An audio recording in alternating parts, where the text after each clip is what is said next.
Hey, this is Chris with Rekkid Talk. Let's talk about their latest Rekkid is great. I'm probably a couple of years behind, but I'm going to talk about Nick Cave and the Bad Seeds Ghosteen.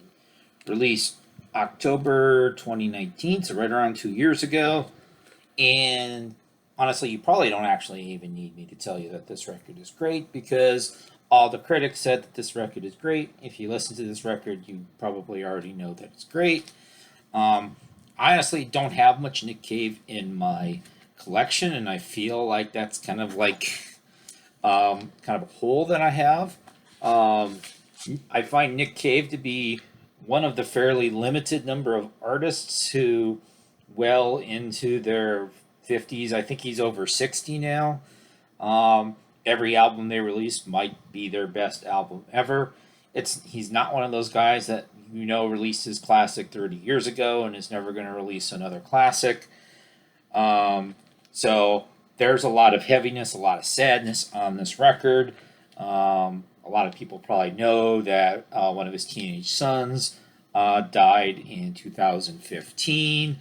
I think about it was either in 2018 or 2019.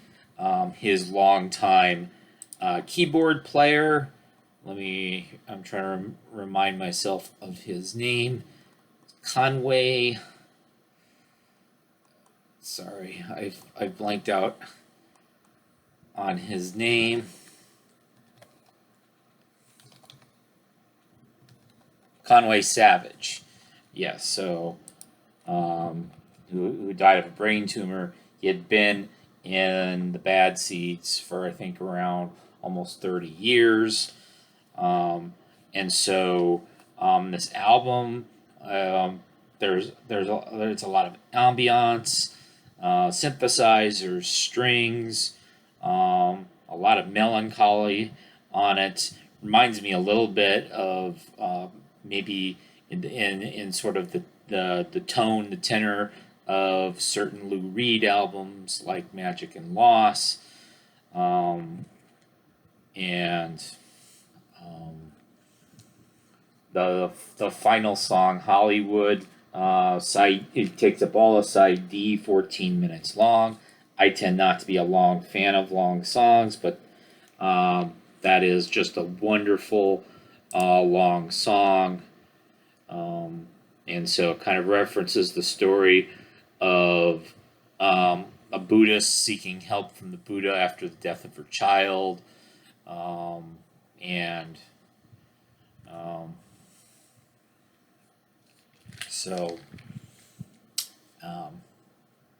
little loss for words, but it is a very good album. I think you should consider getting it if you don't already have it. Listen to it some way. Nick Cave and the Bad Seeds, Ghosteen.